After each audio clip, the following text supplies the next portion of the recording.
Hello, everyone, and welcome to episode 72 of the True Crime All the Time podcast. I'm Mike Ferguson, and with me, as always, is my partner in true crime, Mike Gibson.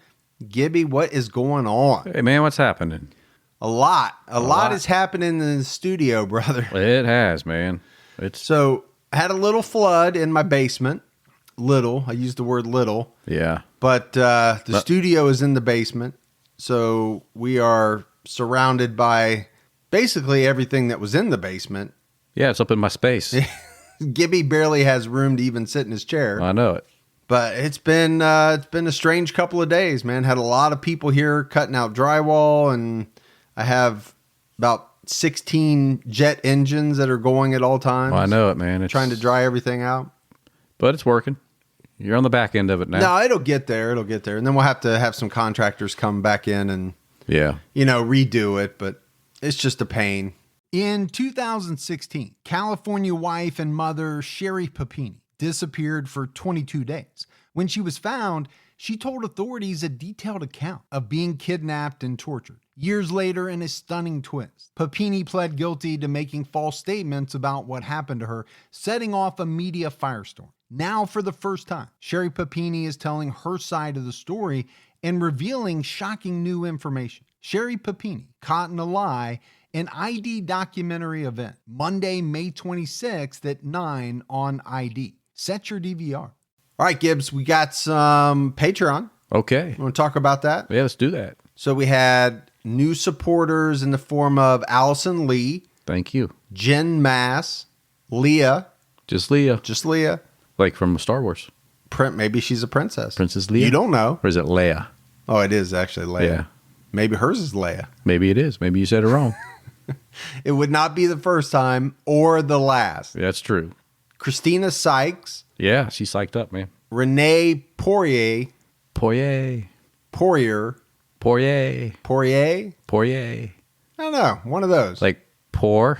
Yay. Yay. Gibbs just takes the R, both R's completely out. Yeah, they're silent. Zoe Pearson. Zoe. Daryl Russ jumped out at our highest level. Thank you. Had Aaron. Just Aaron. No last name. Okay. Sarah Arnold. Yeah, Sarah. You take that out. You can't even say the first name. I can't. That's the easy part. You're going to play that, aren't you? Yes, I am. Oh, great. Well, thanks, Sarah. Jennifer Schrader, who has been a Patreon supporter, but up to the highest level. Stepped it up. Thank you. So we appreciate that. Catherine Lacey, Tina Gardner, Danielle Grolix. You sound confident. I'm going with it, man. All right. You just, confidence is half the battle. It is. We had Designs by D-Lo. D-Lo. What's up? Jumped out at our highest level. Yeah. I have not checked it out to figure out what type of designs we're dealing with here. Right. But we'll know soon enough. You're going to have people Googling Designs by D-Lo. So yeah. Tinley Cotton. Tinley. I like that name. Julie Warmoth. She's not cold. Steve Snyder. Thanks, Steve. And Leanne Hippensteel. The old Hippensteel. Powerful, man. What's this Hippensteel? But steel. You don't know. You don't know if it's like steel, or like I'm stealing your stuff. You said you don't know. I do know because I can see how it's spelled. Oh, I can't. So I do know. Maybe you got to share that information with me ahead of time. And then if we go back into the vault, this month we selected Lainey from True Crime Fan Club. Yeah.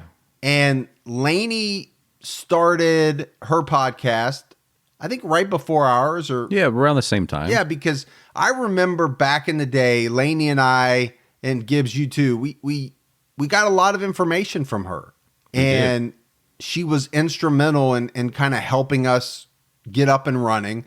Lainey is an amazing podcaster, but she's an amazing person too. I want to say she's just sweetest, nicest. Oh yeah. Known within the true crime podcast community as just a great person, willing to help out anybody. And she has a great podcast. So if you're not listening, check it out. Yeah, jump on over and listen. And then on PayPal Gibbs, we had Samantha S. Oh, Samantha. Always. Steps it up, does the... Oh, man, yeah. Elizabeth McKisson. McKisson? You sure not about as that? Confident about that one. You say it in your Irish voice or what? I didn't, but you just changed the word Irish. Did I? Yeah, to sound like you thought it was Irish. We had Jennifer Murray. Hey, thanks, Jennifer. Mike Holbert. Mike. Shelley Lanthorn. Lanthorn? Like foghorn Lanthorn? Yeah, I don't think so, but okay. I like the try anyway. Alex Howell. Hey, Alex. And Emily Brandenburg. Oh, Emily, thank you. So a lot of new support. A lot of continued support on Patreon. We appreciate it all. We appreciate all of our folks on social media getting the word out. CrimeCon's coming up quick, Gibbs. It's around the corner. Month away. Yep. And if anybody's on the fence, if you're going to sign up, make sure you use our promo code TCAT. And we'd love to see you there. I'm getting tons of emails about people that are going. We're getting ready to set up a meetup. I know. I got my lecture I got to prepare for. Yep. You're giving a symposium on some type of forensics. It's way over my head. Yeah. I don't know. We'll release it when we get closer. Yeah. I think it has something to do with lividity. Pretty high-end stuff, man. It's very, very technical. Yeah. I would literally pay money to see you stand in front of a podium and give a lecture on something like that. Get your wallet out. I will do it, man. All right, big shout out to Maggie for writing and research on this episode. That help is always appreciated. Yeah. Thank you, Maggie. And then don't forget to check out True Crime All the Time Unsolved. We have an episode out right now on Rhonda Casto. And this is a very interesting case because it involves a woman that essentially falls off of a cliff. Some would say fall, some would say push. Right. I'm saying fall, but just to kind of lead us into the story, but you can imagine where the twists and turns go from there. All right, Gibbs, let's get into today's episode. Let's do it. We're talking about the Candyman, Dean Corll. Just want to sing that song, don't you? The Candyman can? Yeah. You want to, don't you? I can just picture Sammy Davis singing that song. Just brings a little smile to your face. A little tear to your eye? No, I don't tear up at it, but... I always think about the little skit in Willy Wonka, the original Willy Wonka, when he's in the candy store. That's what I think about when I hear the Candyman. Well, I always like to get into your head and know what you're thinking about. I'm not thinking about the horror skit, the Candyman show or whatever, the movie. Did you say the word horror? Yeah. With 2 syllables? No. Because I thought you were leading down a totally different path. Yeah, no. Now, I will say that movie, not to get off track, but that movie scared the bejeebies out of me when I was younger. Willy Wonka? No, Candyman. Oh, the Candyman. Where you say that 3 times in front of the mirror. And yeah. Don't say it. Don't do it. Candyman. Don't do it. What? Candyman? Don't say it 3 times in front of the mirror. What should I not say? Candyman? Just don't do it. I thought you were going to tell me it was Willy Wonka and the Oompa Loompas freaked you out. No, that didn't scare me. Freak somebody out there. I guarantee you somebody's freaked out by Oompa Loompas or Oompa Loompas. Oh, I guarantee you that people have nightmares about those Oompa Loompas. Mm-hmm. But talking about Dean Corll, he's kind of crossed over into a number of different episodes that we've done, especially on Unsolved. Because, when this thing is all said and done, it's thought that he murdered at least 27 young boys, men, in the Houston area in the early 70s. We've done some Houston Unsolved. We have. I'm thinking specifically about the Icebox murders. And anytime in Texas, his name gets, around that time frame, his name gets thrown in there. He's pretty prolific. Because he was so prolific. At the time that this concluded, Corll was a 33-year-old electrician living in Houston, Texas. And this case is going to become known as the Houston Mass Murders. And it's one of the most horrific series of murders in the history of the United States. It is a very, very big case. He gets the nickname the Candyman, like we mentioned. And we'll get into that, how all that comes about. Right. It seems kind of benign, but then to me, it's also scary as all get out. The Candyman. When you start to realize why he gets that nickname and how it helps him commit the crimes that he does. David, this entire story of sadistic homosexual slayings would almost appear to be fiction, scripted with the full intention of shocking readers over and over again. It's that hard to believe. So many lives involved, so many killed over such a long period of time, and all of it going undetected. But it's not fiction. It's very real. A deadly conspiracy now listed as one of the most horrifying crimes in this century. So Dean Arnold Corll was born Christmas Eve, 1939 in Fort Wayne, Indiana. Not too far from us, Gibbs. No, not far at all. He was the oldest child of Mary Robinson and Arnold Corll. And you know we're going to be saying Corll a lot. And the Walking Dead memes are going to be coming out of the woodwork. Oh, I mean, they did when you had the other episode. When we talked about it before. His mother was described as very loving, very kind to Dean. And we've talked about this a lot. Gibbs, the father was the distant one. He was very strict with his son, but the love wasn't there. And you see that, and some of that is the time. Yeah, that's true. Right? The time of late 30s, early 40s versus now. A lot of men, it seemed like, were very distant back then when it came to raising their kids. Yeah, a little on the harder side. Yeah. Now, the parents ended up breaking up. They were fighting all the time, and they divorced in 1946 when Dean's younger brother was only 4 years old. So Dean at this point is about 7. His younger brother's, around 4. His mother sells the home in Indiana, and they move to Memphis, Tennessee. But the reason for the move is so that the kids can be close to their dad. And maybe, this really tells you a lot about Dean's mother, Mary, that she thought that was important because Arnold was in the Air Force. So she wanted to move to Memphis so that the two boys could stay close to their dad. Now, Dean was very shy as a kid. He tended to keep to himself. This was a kid that would not go out of his way to engage with other people. But as a youngster, he did seem to have empathy for others, which is a strange trait. When you think about a lot of the people that we talk about, especially prolific serial killers, now I think that's going to change over time, and we're going to have to maybe figure out why that did change. But it's important, I think, to point out that as a kid, he seemed to be empathetic. He cared for those around him. Yeah.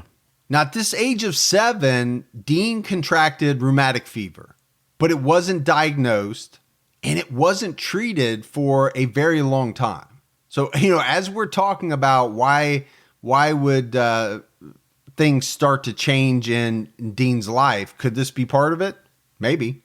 Because they don't find out until 1950. So he's 11 years old. So about 4 years go by where he has this rheumatic fever before it's diagnosed and before they can start treating it. Well, it can do some damage. Seems like a long time. Yeah. And the only reason they even figured it out was because he had a heart murmur. That's one of the things that you can end up with. And that's how they found out that he had rheumatic fever. But because of this condition, there was a lot of things that he wasn't allowed to do physically. He couldn't join in like in gym class with the other kids. So again, he's already a shy kid who likes to keep to himself. Now he's probably sitting on the bleachers while the rest of the kids are having fun playing dodgeball and crab soccer and whatever else they play. I don't know what they played in the 1950s. I remember I had a industrial work, trying to think what the official name he had, but so when I worked for UPS, I was on the hazmat crew. Well, of course you were. Yeah. It was interesting, right? Did you have a vest? I did have a special vest? Special zip-up uniform if we ever needed it. So I just want to paint this picture because I love the UPS stories. Yeah. So a special zip-up vest. No, the whole gear, man. Assless chaps. Yeah, there you go. Sure. All right. So I'm sorry, I interrupted you. Yeah. You're the hazmat star of UPS. So Keep going. When you took that role, you had to go get a see the industrial medical doctor. Is that the official name? Industrial medical doctor? But that's what he does, right? He's a doctor for all the corporations and, yeah. I got you. You're following me. I'm trying. Yeah, I'm trying. So anyway, so you have to do initial physical before you can take that additional role. Well, I have no idea, but you have to. So they take x-rays and stuff like that. But they don't talk about what was on the x-ray then, right? Mm-hmm. It's not until you step out of that role, they do it again. And I remember you take that role for a year. So after the year I was done with it, step out, they send you back up to the industrial physician, medical doctor, whatever. And they have you do the full physical again, and they take the x-rays and stuff. And I just remember when I was done, this was a new doctor, and he's like, hey, we need to talk to you before we send you back. You're thinking, what the heck, man? I was in my early 20s. Well, and we know you were in peak physical condition. I was. You were a track star. You were a wrestling star. We've known this. You've talked about it. I'm just saying I was in great shape, man. But anyway, he pulls me into the office, sits me down, and says, so he asked me if I had rheumatic fever ever. Mm-hmm. And I was like, no. I was like, not that I know of, but no. And he said, well, you had to because you have a heart murmur and you have a leaky valve and your heart's enlarged. And you only get that from having that. Did you just say, this would have been great information to tell me a year ago? Yeah. So I'm like, he's like, you should see your doctor right away. You know how they do that. Yeah. See your doctor right away.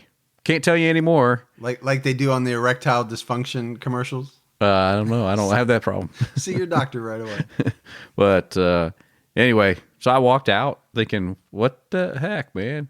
And of course, by the time he told me all this and I left, it was after 4. So my doctor's I can't get a hold of my doctor. Mm-hmm. So I'm freaking out, Walking around with a baboon heart. Yeah. What's this mean, man? How many days do I got left? Yeah. But anyway, talk to my doctor, and he's like, the guy don't know what he's talking about. You're fine. Don't worry about it. Everything's good. No problems. Yeah. So the moral of the story, and it took a long time to get there. Yeah, I did. Don't trust the industrial medical doctor, whatever that is. Yeah. So I do have an enlarged heart, but that's normal. Mm-hmm. You just have a big heart. Everybody knows that. That's exactly right. Yeah, I got a little leakage, but everybody's got a little leakage. A little leakage. Oh. So nothing to worry about. All right. Well, I assume they want to do a baseline. Yeah, they did. And then if you come into contact with a bunch of hazardous material, did you get like extra pay for that or something? I don't remember. I mean, you wouldn't sign up for that just for the hell of it, would you? I think we got extra pay if we actually had to go lay around and do the actual waste. But we never had any issues with the hazardous material that we hauled anyway. Oh, all right. So Gibby shares a little bit more every little bit. I know. More. Some people hate when I do that. That's all right. But hey, I'm doing it for free. I'm giving you this information for free, man. So back to Corll. His parents divorced, but they try again in 1950. Try again what? They come back together. Oh, do they? Yeah. They get back together. They try the relationship. Baby, I missed you. I missed you too. Yeah. I missed how you used to yell at me. I missed that too. Let's get back together. It lasts about 3 years. Yeah. And falls apart again in 1953. Mary keeps custody of Dean and his brother. And then she ends up getting married again and actually has another child with her new husband. That happens. It does happen. Yeah. But I love the fact that you pointed out. I know, I'm just saying. So they end up moving to Texas. And as Dean gets into high school, they have a candy making business called Pecan Prince. Pecan Prince. Pecan Prince, or Pecan, depending on how you say it. Pecan. And where you're from. And as he's in high school, he starts working there. He's running one of the candy making machines. He's packaging candy. And his new stepdad is the person that's selling the candy, salesman. So this is kind of like this business that they built up. You like pecans? All right. I do like pecan pie. Do you? Mm-hmm. Yeah. I do like that. But it was said that Dean didn't mind this job at all. He actually kind of liked it. You know, he was able to balance working there, going to high school, and he actually did pretty well in school. But even in high school, he remained somebody that was aloof, didn't have a lot of friends, didn't really date. You know, that's a common theme, Gibbs, we talk about. Yeah. You know, the loner, the person that's not able to relate to other people. It's not the rule. There are a lot of exceptions of pretty ruthless killers that we've talked about that they were very popular. Yeah. I think the difference today versus back then is that you had there were a lot of loners, but now with the internet and chat rooms and Facebook and stuff, I think those people that typically would be loners, they're still loners in the real world, but on social media, they can be fairly active, and because they're hiding behind the screen. Sure. So they just don't know. They can be 6'2", 180 with a six pack. Yeah. When they're really not. Or when they're really not. That's right. You just don't know. I'm just telling you, you'd be surprised who you're talking to on the other side. I know you've been catfished probably, 20, 30 times? Why do you think I've been catfished, man? You just seem like somebody that would have been catfished. I don't get catfished, man. I got my wits about me. I can tell. And then the family moves to Houston. As Dean Corll's finishing up high school in 1958, they open up another candy business there, another pecan print shop. Yeah. So a couple of years out of high school, Dean's mother gets him to move to Indiana so that he can live with his grandma. And in Indiana, he ends up meeting a girl. They start a relationship, but eventually it falls apart when she actually asks him to marry her and he says no. So he's in Indiana for a couple of years, but then he moves back to Houston and begins helping out with the family candy business.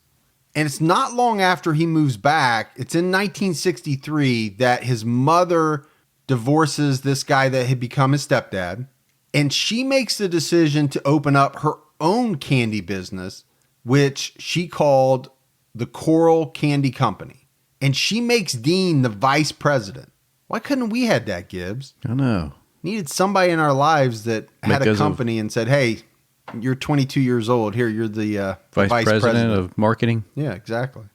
So they're starting this business, and not too long into it, a teen male employee comes forward and accuses Dean of trying to proposition him. Now, it is the early 60s, so nothing happened, right? They just fire this kid, and no one takes the time to investigate any of the claims. And then comes Vietnam, and Dean Corll ends up getting drafted into the Army in 64.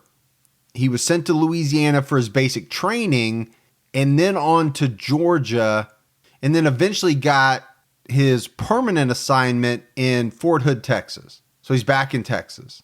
And he was a radio repairman, and he had a great record while he was in the service, but he didn't like it at all. So because of this, he applied for a hardship discharge, and he used the excuse that he needed to be home with his family to help run the family business.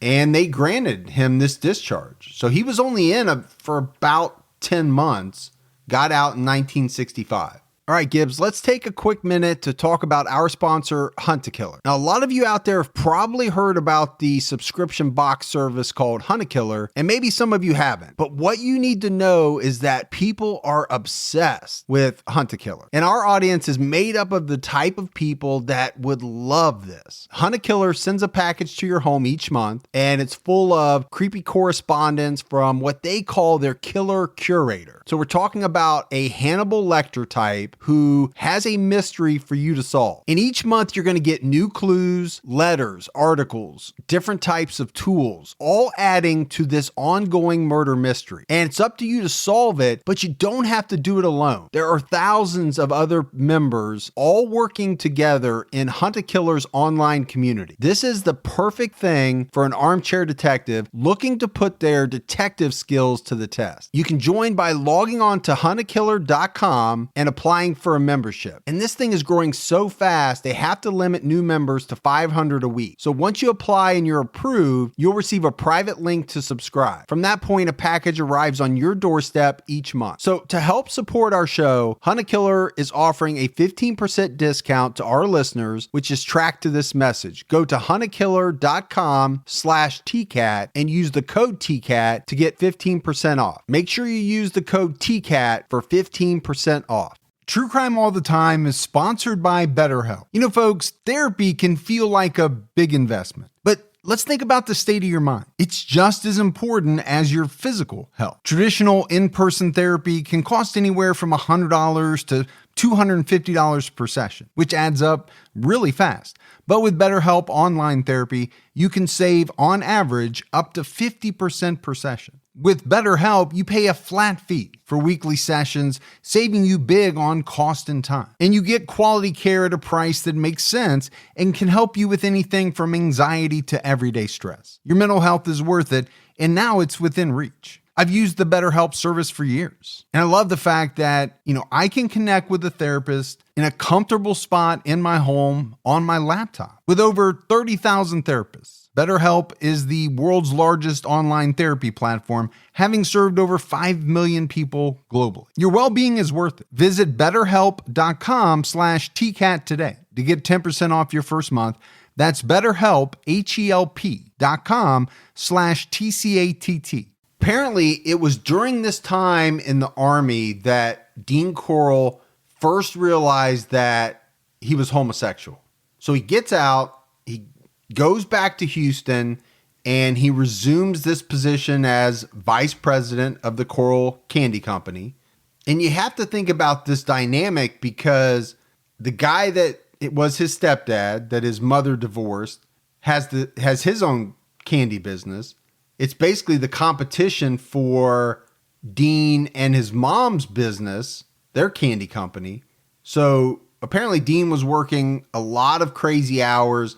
They were really trying hard to make this work, to meet the supply and demand for the business, to make sure that the family was doing well.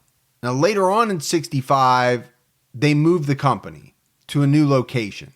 And it happened to be just across from Helms Elementary School. And with what we are going to learn about Dean Corll, you can kind of see this foreshadowing as not being a good thing. And this is where he starts to earn the nickname as the Candyman. Some people even called him the Pied Piper because he was giving out free candy to local children, but especially if they were teen boys. Right now, this is where we really start to get into it. He favored teen boys, and there just happened to be a lot of teen boys working for the candy company. And Dean was, for lack of a better word, he was creepy. Yeah. Towards these young boys. Inappropriate? Inappropriate. That's a really good word for it. Just like the teen boy earlier that had made the accusation against him, it was dismissed. Well, not really. Yeah, it was dismissed. It wasn't even looked into. Nobody does anything about Dean's behavior towards these young boys. But he went as far as installing a pool table in the candy factory. He was trying to make this a place where these teenage boys would want to come and hang out. And this is when Dean befriends a 12-year-old boy by the name of David Brooks. So we're talking about a 6th grader.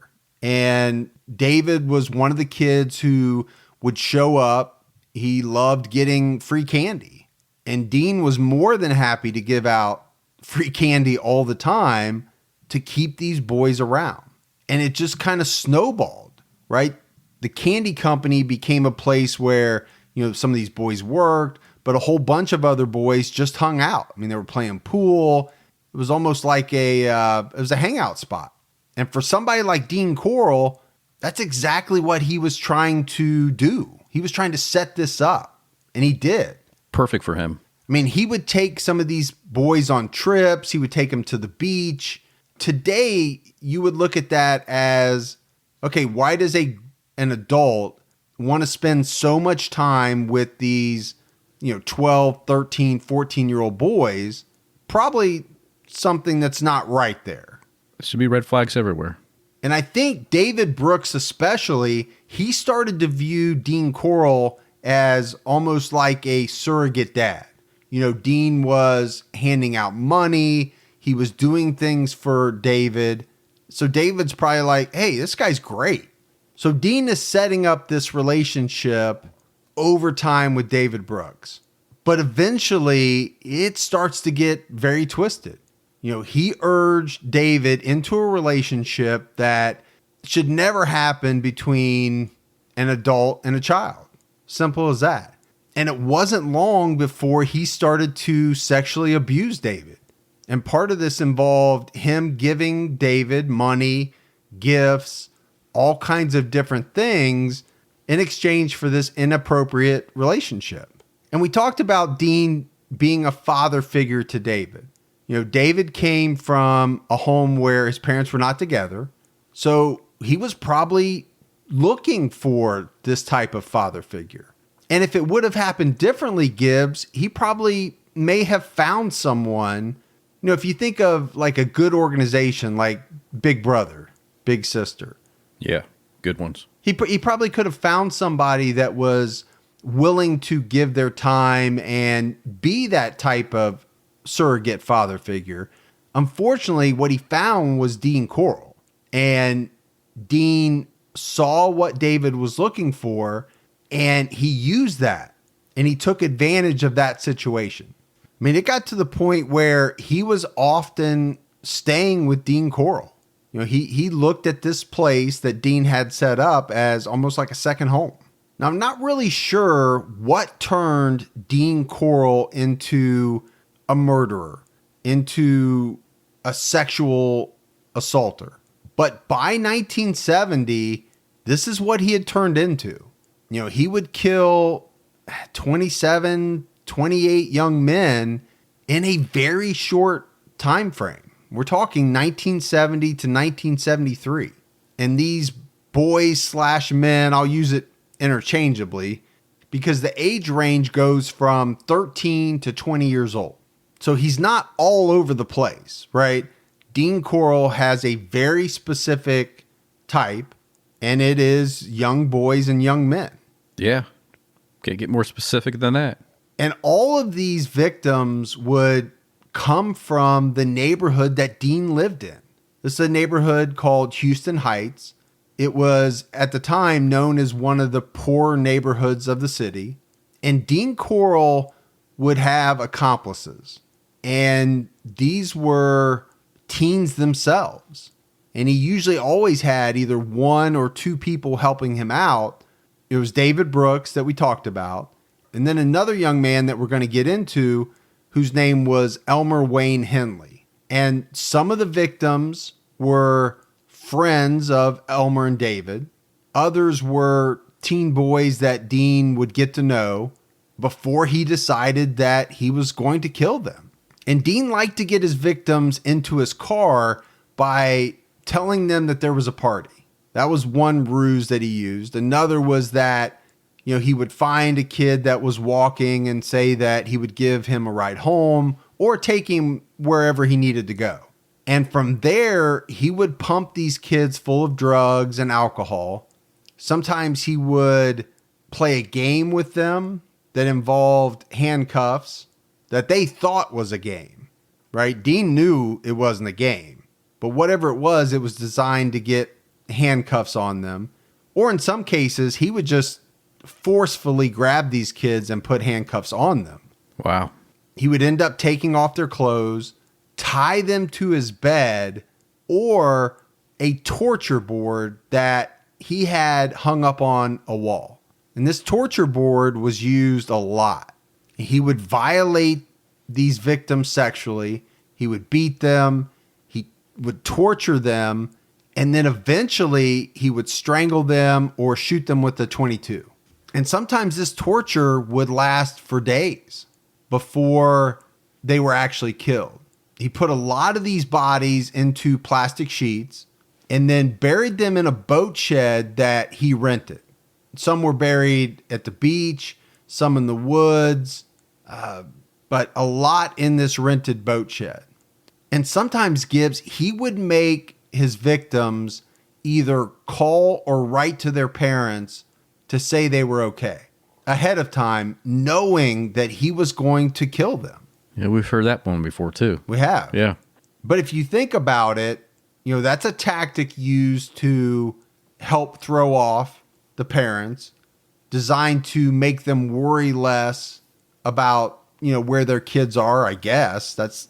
Could be the only tactic I could think of for doing that. And like a lot of serial killers, Dean Corll liked to collect trophies.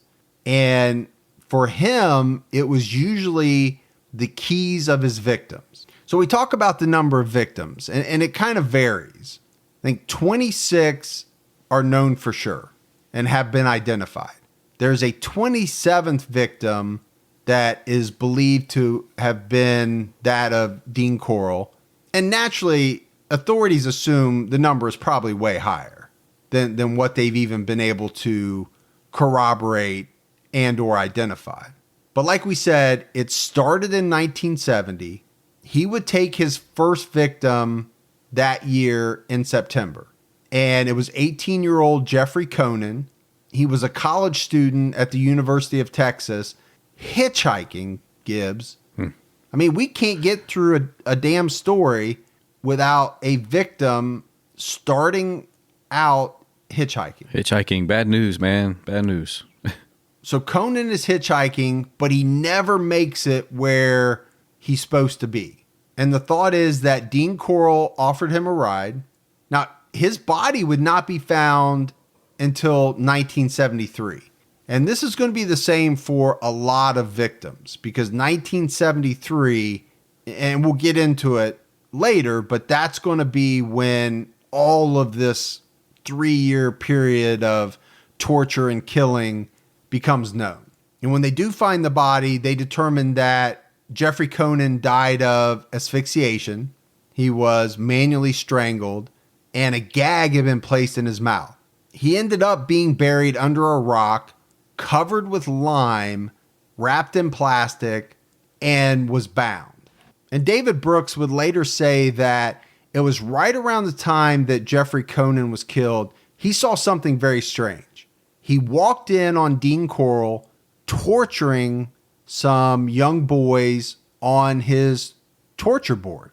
So again, Gibbs, this is a kid who has been befriended by Dean Corll, walks in, sees this friend / father figure, whatever you want to call it, right, torturing other kids his age.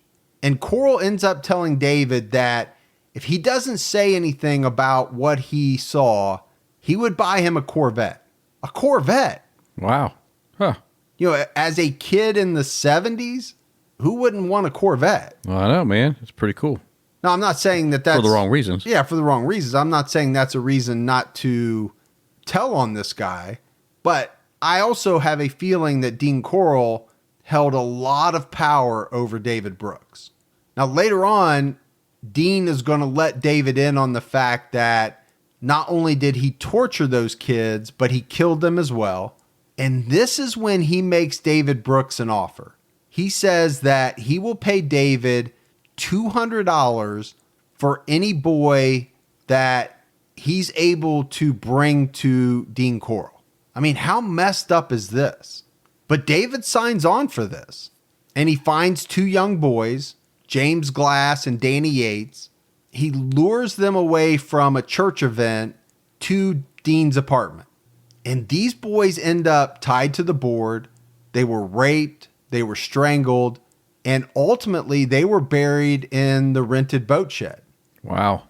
So now we have a young boy essentially working for Dean, bringing victims to him. And you always talk about stranger danger, right? You've heard that since we were kids. Right. So if a man pulls up alongside you in a van and he's offering you candy, you say no and you run away. Yeah. Stay away from the van. Always. But if you have a peer, a kid your age, you don't think as much about it, right? When this kid says, "Hey, let's go do X," whatever X is, right?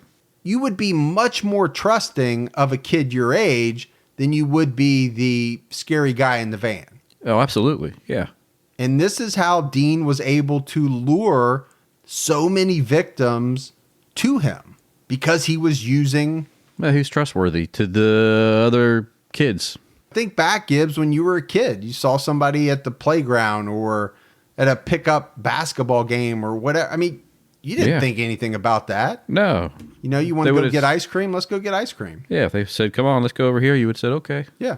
So then we jump into 1971. We're in January. David and Dean saw two boys walking home. This is Donald and Jerry Waldrop. They lured them into the car, took them to another apartment that Dean was renting at the time. They were raped, tortured, strangled, and buried in that same rented boat shed. On March 9th, a 15-year-old named Randall Harvey, he was coming home from his job at a gas station, was never seen again. It ended up that he was shot in the head, buried in the boat shed. But this Randall Harvey, they would not be able to identify him until 2008.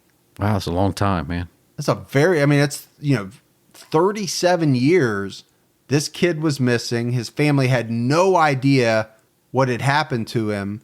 They find out in 2008 that he was a victim of the Candyman. On May 29th of that year, 13-year-old David Hillegeist and 16-year-old Gregory Winkle, they were on their way to the pool when they were killed. And this is where Elmer Wayne Henley comes into the picture. So David Brooks was a childhood friend of Henley.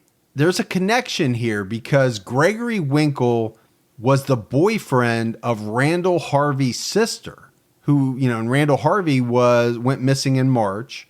Gregory Winkle goes missing in May, but there's a connection. So you got to wonder, did police put that together? And if they didn't, why not? And like a lot of cases that happen like this, the police are going to come under fire for not being able to figure some of this stuff out when people think they should have. But we talked about Elmer Wayne Henley, and it's in late 1971 that he meets Dean Corll. And Elmer Wayne Henley and David Brooks were childhood friends, and David urges Henley to meet Dean. And it was strange because prior to meeting Dean, Elmer Henley was one of the individuals that was handing out like missing posters for some of these kids that had gone missing. Now, initially, I think Henley was supposed to be a victim of Dean Corll, right? So this is another kid David is bringing to Dean. But somewhere along the way, Dean Corll thinks that this could be another person like David that could help him lure in more victims. So he doesn't kill Henley. He offers him the same deal that he offered to David Brooks, which is, I'll give you $200 for any boy that you bring me. And I'm just blown away by this, Gibbs, of, now I get it. You're a young kid. Somebody offers you $200. That's a lot of money back then. It is a lot of money for a young kid. But in your mind, you have to be thinking, what am I getting this money for? To lure kids to this older man? Something has to go off in your head at some point. You would hope so. But it doesn't. I mean, both of these kids, David Brooks and Elmer Henley, they're all in on this deal. In August of 71, David and Dean are out, and David sees somebody that he knows by the name of Reuben Haney. He's walking home after seeing a movie. And David talks this boy into going to a party, but the party is just another apartment rented by Dean Corll. And Haney ends up being gagged, strangled to death, and buried in the boat shed. The boat shed's getting pretty full. Well, it is. It's going to get really full. The very next month, two more young boys were lured to the home of Dean Corll. One was killed pretty quickly, but the other boy was kept alive for a number of days and tortured before he was killed. And we've talked about Dean Corll renting a number of apartments. And this was kind of key, Gibbs, because he didn't stay at one place for very long. He kept rotating addresses and he kept moving from apartment to apartment. My assumption is that he was probably worried that somebody would see, these kids going into his apartment, and he was using that as a safeguard against being identified. And if you have the means to do it, which apparently he did, he bought this kid a Corvette. He obviously had some money. Absolutely he did. He was able to rent a bunch of different apartments and rotate between them. So now we get into 1972. And this is when Elmer Wayne Henley really gets into the act of helping Dean Corll. And in February of that year, he would bring his first victim to Dean Corll. This is a boy by the name of Willard Branch from the Houston Heights area. And he did it by saying that they were going to smoke weed. So this is what he used to lure this kid. They tricked the boy into putting on handcuffs. He was tortured. He was ultimately killed, and he would later be found buried in that boat shed. A month later, Henley lured Frank Aguirre to one of Dean's apartments. Now, I have to say that in the beginning, I don't believe that Henley knew the real reason that Dean wanted these boys. Because I think what Dean Corll had told Henley was that the boys were being sold into a slavery ring that was operating out of Dallas. And I don't know that makes it a whole lot better on the part of Henley, but I don't think in the beginning he knew that they were going to be killed. But eventually he's going to learn that fact. And I think it's after this Frank Aguirre that he figures out that Dean is sexually assaulting these kids and he's ultimately, killing them. But even after he learns this, Henley doesn't step away. He continues to help David and Dean lure other kids. This victim, Frank Aguirre, he was 18 years old and he was engaged to a girl named Rhonda Williams, and she's going to be important to this story later on. But I want to throw in the fact now. Aguirre was strangled and then later buried at a beach. So this is one victim that was not buried at the boat shed. But there is a lot of activity in 1972. Mark Scott was a friend of David and Elmer. He was strangled, buried at the beach. Johnny DeLone was walking to a store, never seen again. It was later learned that he was strangled, shot in the head. There was a boy named Billy Balick who once worked for the candy company. So again, Gibbs, there are a lot of ties here. And it's why I say that police are going to come under some fire for not investigating what appears to be, on paper, a lot of missing teen boys. Billy was strangled. He was also buried at the beach. Boy named Steve Sickman was leaving a party, never seen again. He was strangled with a cord, buried in the boat shed. A 19-year-old named Roy Bunton was abducted while walking to his job. Now, Bunton was shot twice in the head. He would later be found buried in the boat shed. But initially, he would not be named as a victim of Dean Corll. And he wasn't identified until 2011. So it took him a long time to figure out who this was.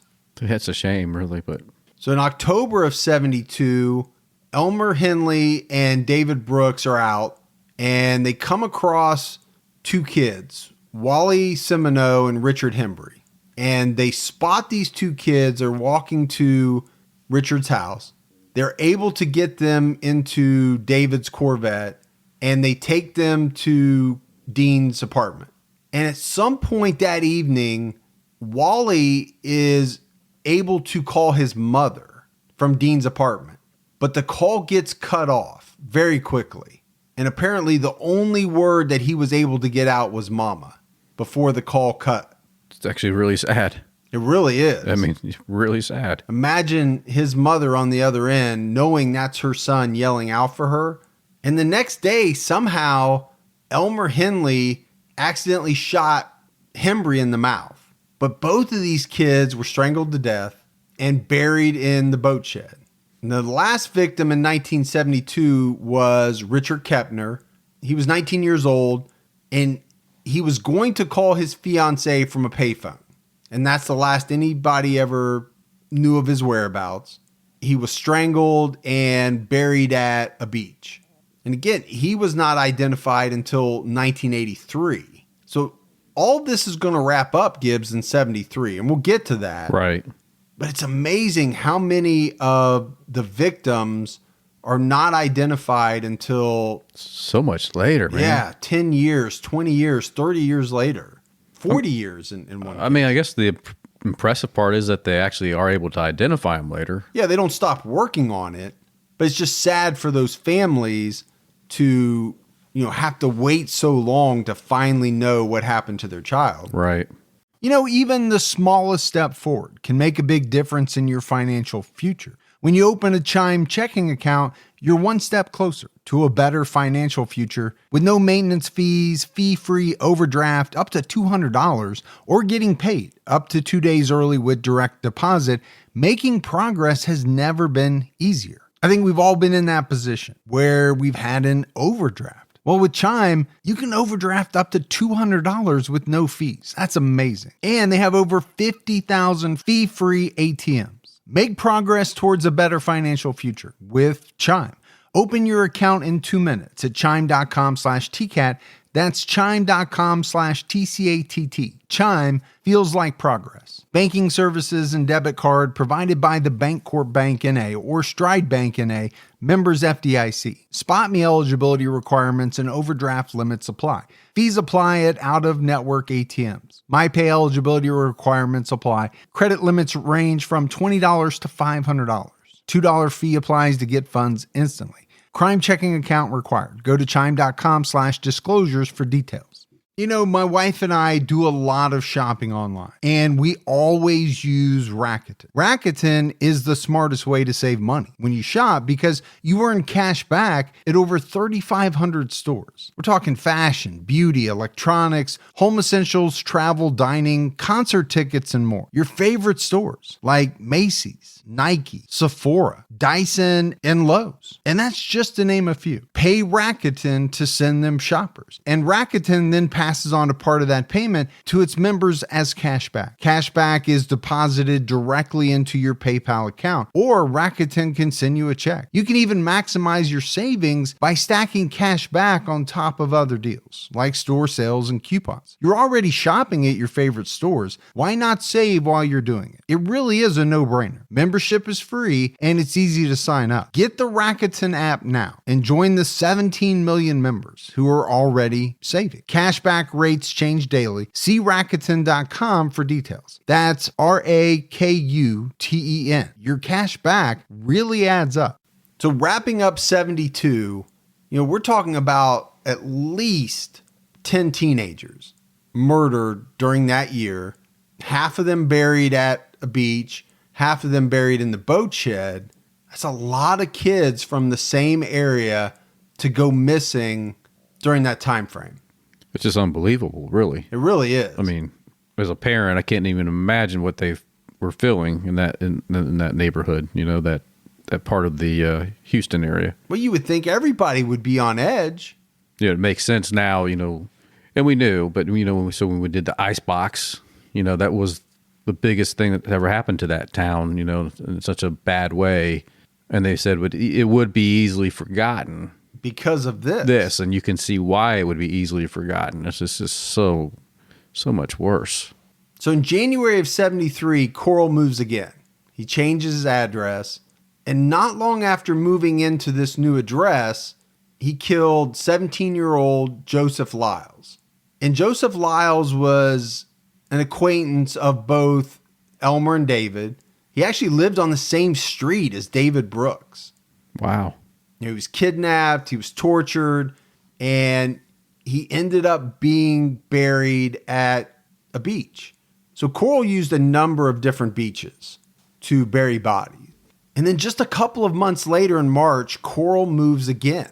So again, I can't stress enough how much he's moving around. And just like 72, there is a lot of victims in 1973. The next would be Billy Lawrence. He was a friend of Elmer Wayne Henley. He asked his parents if he could go fishing with some of his friends, and that's the last time they ever saw him. Now, Corll kept him alive for 4 days, sexually assaulting him, torturing him, before, ultimately killing him. Ray Blackburn was a hitchhiker that they picked up. He was ultimately strangled to death. Homer Garcia met Elmer Wayne Henley. I guess they were in driving school together. So Henley gets him back to, one of Corll's apartments, whatever apartment he's in now. He's shot in the head and in the chest. John Sellers was a victim that was shot in the chest. And he was killed just 2 days before his 18th birthday. And we talked about Billy Balick. Billy Balick was a victim in 72 that had worked for the candy company. Well, they killed his brother, Tony, as well. He was strangled to death. So here's a family that lost 2 kids, 2 boys. It's unbelievable. Can't even imagine it, man. Marty Jones was another victim. Now, he was last seen walking with Elmer Henley. He was tortured and ultimately strangled to death. Charles Cobble was a friend of Elmer Henley. So Elmer Wayne Henley is connected to a lot of these victims here towards the end. And the reason for that is because by July of 73, Henley was the only person now getting victims, for the lack of a better term, for Dean Corll. Because by this point in time, David Brooks had married. So he stopped doing this for Dean. But Dean Corll killed his last victim on August 3rd, 1973. This was a 13-year-old boy from the South Houston area by the name of James Dremala. And he was abducted and driven to Dean's home. He was tied to the torture board, raped, tortured, and strangled with a cord, ultimately buried in the boat shed. So this was the last victim of Dean Corll. But just 4 days later, on August 7th, Elmer Henley had talked a teenage boy by the name of Timothy Cordell Curley into going over to Dean's house, or Dean's apartment. He was intended to be the next victim. But they weren't alone. They were also with Rhonda Williams. And this is why, I talked about her early on. She had been the fiance of victim Frank Aguirre. And apparently that night, her dad got drunk and was hurting her. So she wanted to get away from the house. And Elmer Henley said, well, come along with us. We're going to party. So you have Elmer, Rhonda Williams, and this Tim Curley, who is intended to be a victim for Dean Corll. When they get to his house, Dean's mad because Elmer brought along a woman. And he thought that, that this was really going to mess up his plans. But he calmed down. They were all partying. They were drinking beer. They were smoking weed. And while the teens were drinking and smoking, Dean Corll was formulating a plan of what he was going to do. So eventually the teens pass out. They fall asleep. Elmer Henley wakes up to find that he's gagged and handcuffed. And so are Rhonda Williams and Tim Curley. So essentially Dean Corll had just waited for the 3 of them to fall asleep so that he could bind them. And this is going to come out later from Elmer, but he said that Dean Corll told them that they were all going to die because they had brought Rhonda with them. So Elmer Henley is pleading with Dean saying, hey, just let me go. I will help you kill the other 2. And Dean agrees to that plan. So he unties Elmer. They drag Rhonda and Tim to the bedroom, put them on this torture board.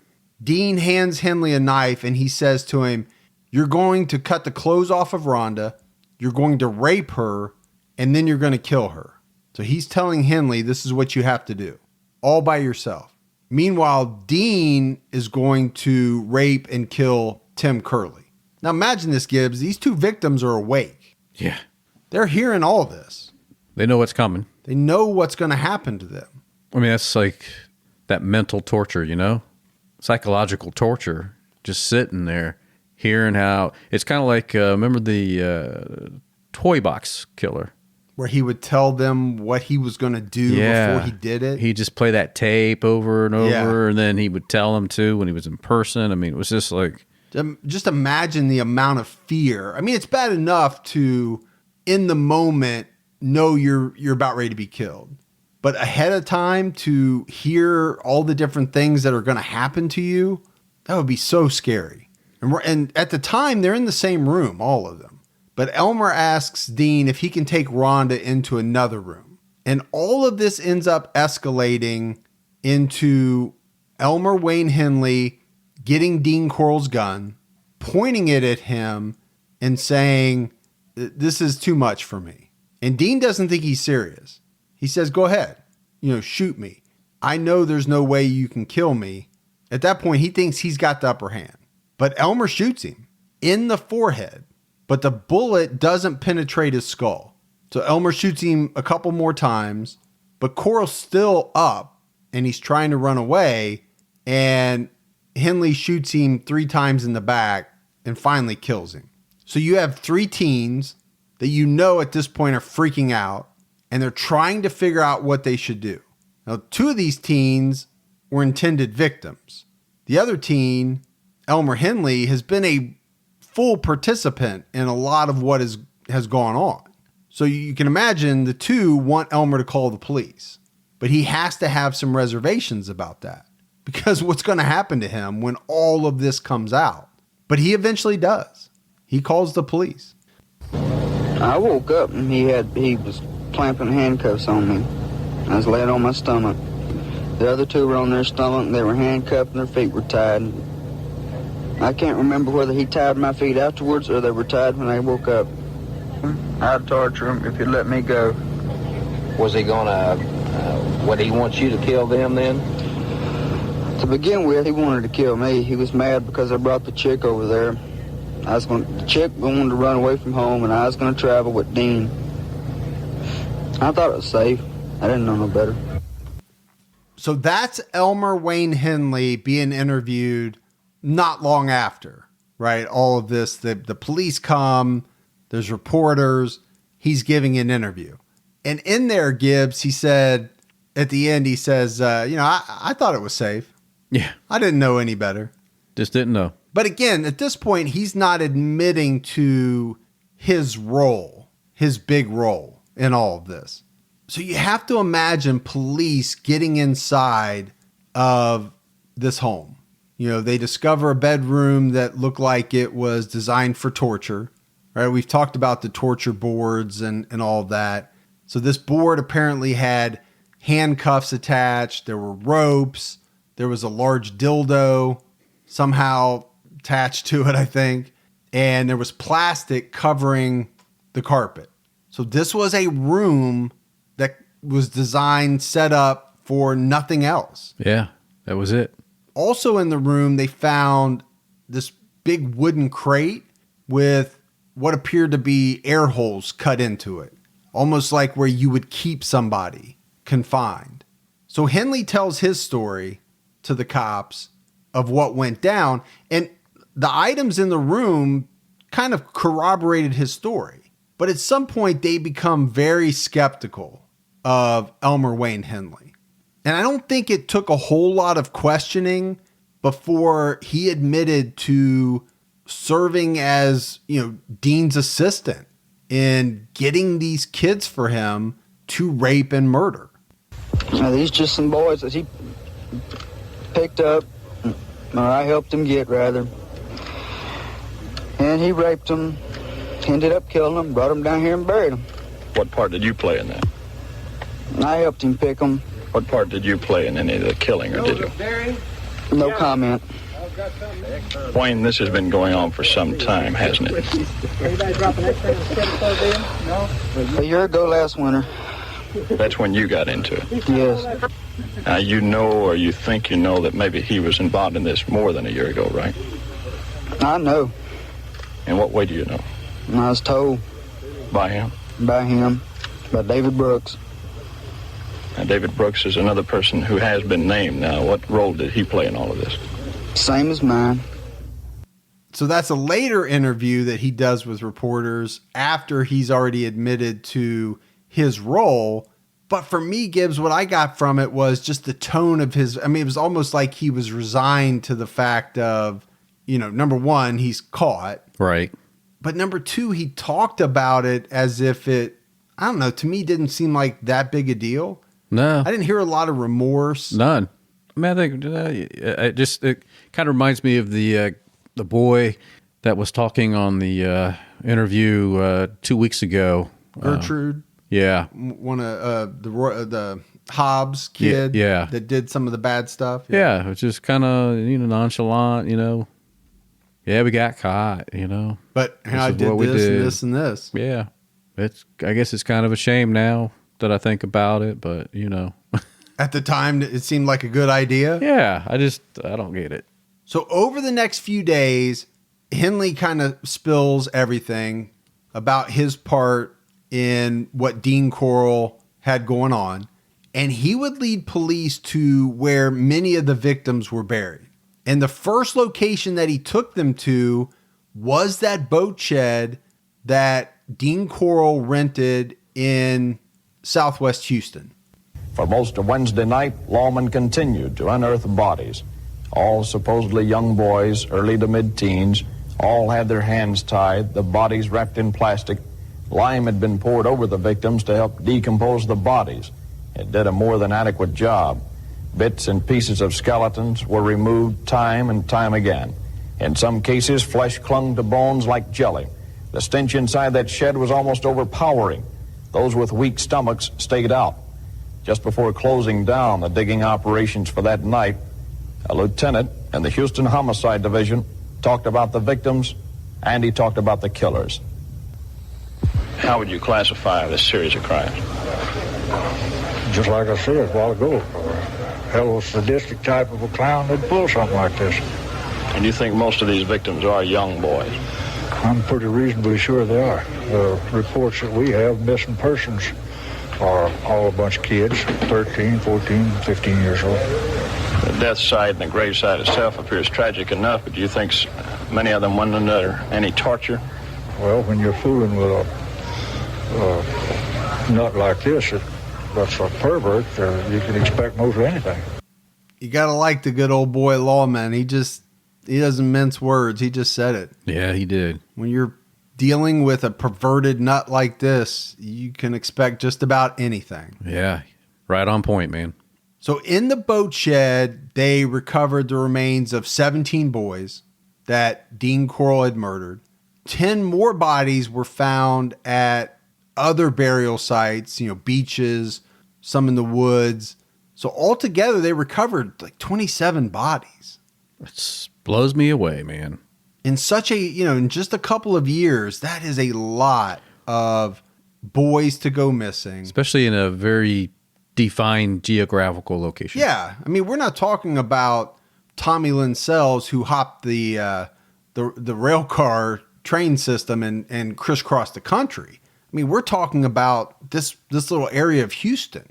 As they're exhuming these bodies and they're examining them, they can tell some had been shot, many had been strangled to death, but then they could also see really what type of torture went on.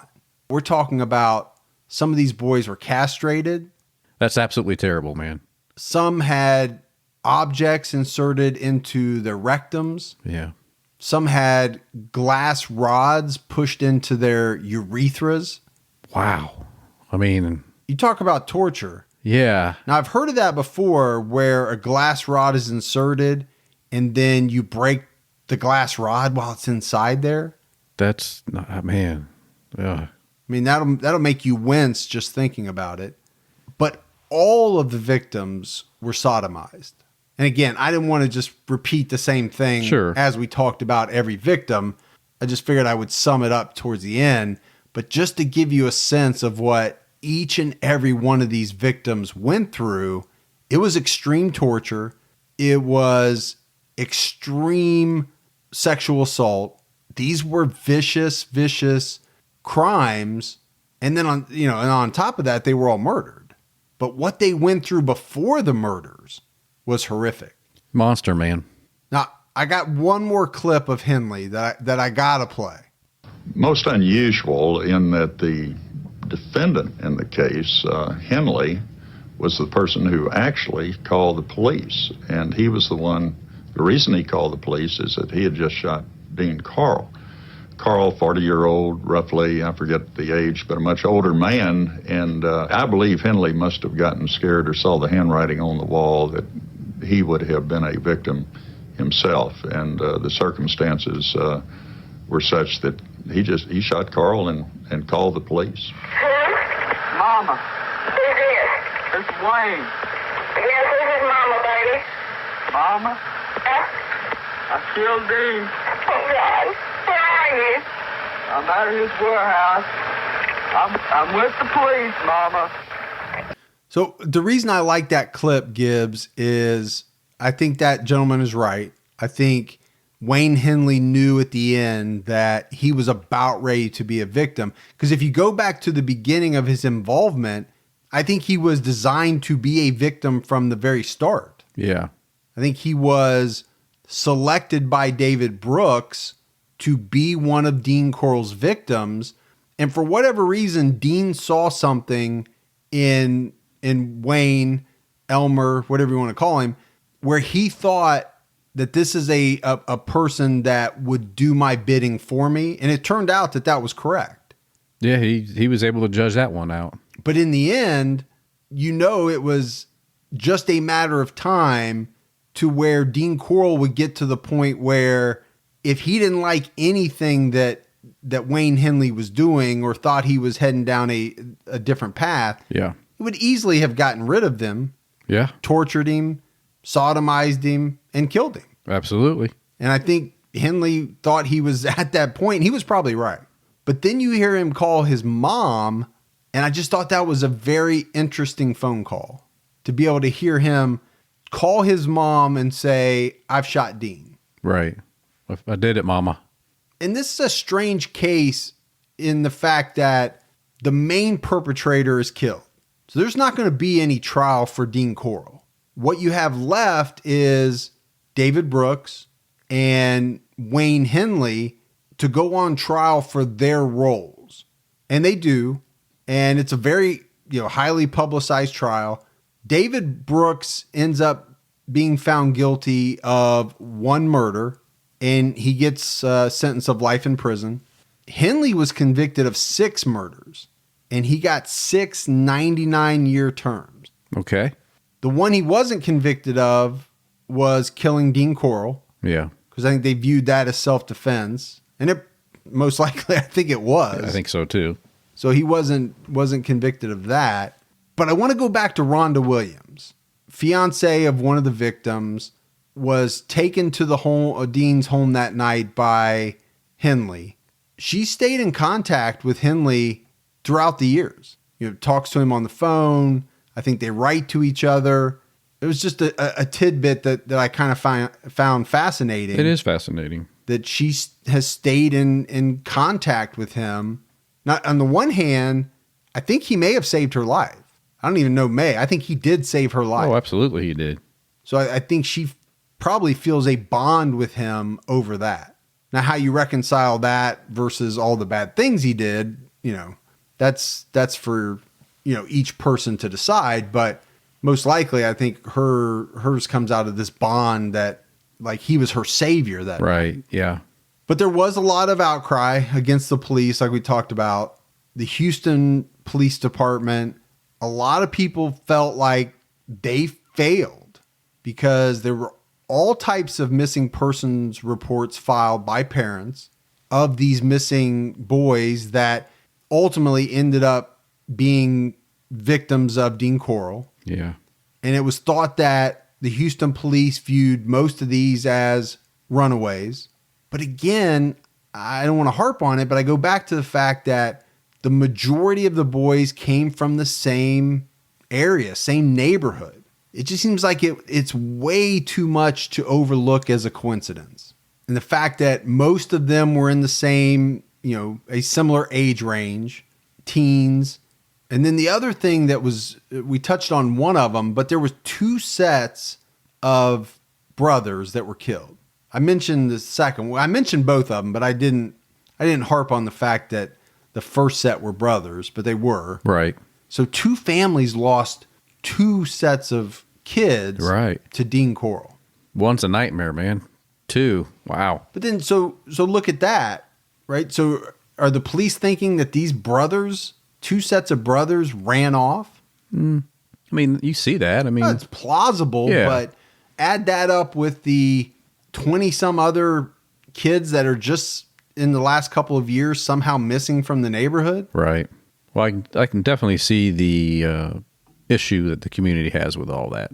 Yeah, I think they were outraged. Yeah. I mean, I get it. But that's it. That is the case of Candyman, Dean Corll. The Candyman.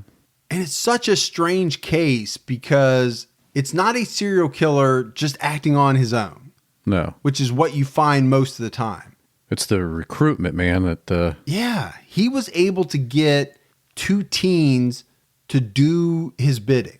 It kind of reminds me again of the toy box, how he got some of the females to help him out. Yeah. His daughter. Sure. So, torture table, it's the same thing. There's some similarities. Yeah, yeah. And it's just, now, he targeted women and and Dean Corll targeted younger boys, but there are some similarities there. Yeah, it's just, I don't know, man. It's just so sick. So sick. Well, let's do some voicemails. Maybe that'll clear the palate a little bit. Yeah, let's see. Hi, guys. My name is Philip Feiner, calling from Dallas, Texas. Just contributed to the True Crime All the Time website. Been listening to you guys for quite some time. Have currently up to date with all the True Crime All the Time shows and catching up on Unsolved right now. And also listening to Criminology, which is a fantastic show. It's been really interesting the first season. Really enjoyed listening to you guys. You have a fantastic chemistry, and it's been a really fun kind of experience that's gotten me through a lot of trips to Africa where I have to do a lot of work. Anyway, I do want to reach out and have a request for you on a serial killer. His name is Angel Maturino Resendez. He was executed in Texas here in late 1990s for crimes spanning over 10 years. Might be an interesting case for you guys to take a look at. I'd encourage you guys because it's pretty interesting because he was a hobo who rode the trains, and so he struck all over the country, but mostly in Texas. Anyway, something for you guys to think about. Look forward to keep listening to the shows that keep cranking out, and the requisite stay safe and keep your own time ticking, guys. Take care. Bye. So then Philip called back. Hi, guys. Philip Feiner. I just left you a voicemail message and calling back because I neglected to mention one important point in my voicemail message, which is, sorry, Gibby, but got to stand firmly behind Team Fergie. Go Team Fergie. Bye. Wow, Gibbs, I got a Team Fergie. We don't get many of those. You just had to slide that in there, didn't you? I just had to slide that in. Yeah, I see how you are. But awesome voicemail from Philip. So number one, he sounds like the most interesting man in the world. He does, man. He's listening to the podcast working over in Africa. Oh, and then he has the tip for us on that case. Right. And my assumption is he's throwing that out there because he wants to hear you say this killer's name because it sounds like it's pretty hard to pronounce. I got it down, though. All right. Well, I wrote it down, so we're going to look into that one. Yeah. Hey, Gibby. Hey, Mike. It's Emily from Minneapolis. I just wanted to call to say I stumbled upon your podcast about a month ago, and I have devoured it. So thank you very much for the good content, and job well done, boys. I'm not sure where it came from, and I haven't run into the reason why yet, but keep your own time ticking. Have a good day. I love it when we get devoured. I love it, too. Yeah. It's like a good cheesesteak. Okay. With or without? With. There you go. So she brings up, good question that I don't know. We might have covered it on one of the Q&As, but I think she's asking where did the kind of the sign off come from? Yeah. And it's kind of a funny story because I knew when we started the podcast, I wanted to have something at the end. Right. And I had a whole bunch of stuff written down, and I basically gave it to my kids and my wife and said, which one do you think is the best? And that's the one they picked. Hi, Mike and Gibby. This is Lauren from Houston.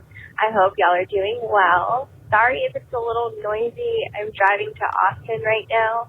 My best friend just moved there, so I've been doing a lot of traveling. And as you know, I'm addicted to T-Cats, and I listen to them as soon as they come out. So I don't have anything to listen to on the weekends for my trip. But a couple weeks ago, I just put two and two together that Mike has another podcast, Criminology, and I just wanted to let you know that I love it just as much as I love T-Cat. I don't know how I missed it for so long. I listen to T-Cat on Spotify, and it's not on Spotify, but it's on my Apple podcast, so that's great. And also wanted to know, do you have any other friends that are not named Mike, or you just only have friends named Mike? And how come you're the only one that gets to be called Mike, and Gibby has to be called Gibby, and then your other one, I think it's for something? I don't know. I forgot, because you never really talked to him that much as Gibby. But anyway, just loving it, and I hope y'all are doing well, and talk to you later. Bye. So, and then she called back too. Oh, good. Hey, Mike and Gibby, this is Lauren again. I just left y'all a voicemail, and I forgot the other Mike name from Criminology, but his name is Mike Morford. I wanted to acknowledge him because he's just as important, but he goes by Moore. Sometimes when I call, I black out because I'm so nervous and I forget things, but like I said, he's just as important. All right, love y'all. Have a great day. Bye. So awesome voicemail from Lauren. Yes. And she's got a couple questions in there. A couple people saying they like Criminology, which is awesome. Sure. I do tend to surround myself with people named Mike. Yep. And I think you and I made the decision early on that we couldn't both be Mike. That would just be strange. Nobody would know who was who. Yeah, I think you made that decision early. I did, and it worked in your favor because you got the Gibby persona. Oh, yeah. And it's really taken off. And then I'm just Mike. Is that what it is? That's what You're just Mike? All right. But no, great voicemails. We appreciate it. We appreciate all the support we get. We do. Whether it's Patreon, PayPal, all of our friends on social media. Keep spreading that word, telling your friends about true crime all the time. We love it. All right. So that is it for another episode of True Crime All the Time. So for Mike and Gibby, stay safe and keep your own time ticking.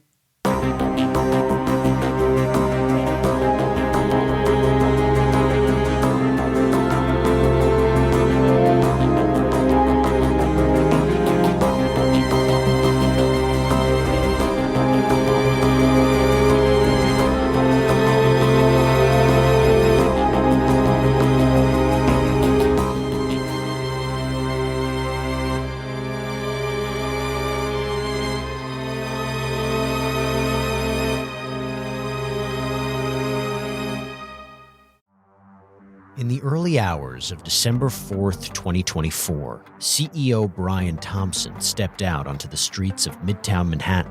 This assailant pulls out a weapon and starts firing at him. We're talking about the CEO of the biggest private health insurance corporation in the world. And the suspect, he has been identified as Luigi Nicholas Mangione, became one of the most divisive figures in modern criminal history. It was targeted, premeditated, and meant to sow terror. I'm Jesse Weber, host of Luigi, produced by Law and Crime and Twist. This is more than a true crime investigation. We explore a uniquely American moment that could change the country forever. He's awoken the people to a true issue. Finally, maybe this would lead rich and powerful people to acknowledge the barbaric nature of our healthcare system. Listen to Law and Crime's Luigi exclusively on Wondery Plus. You can join Wondery Plus in the Wondery app, Spotify, or Apple Podcasts.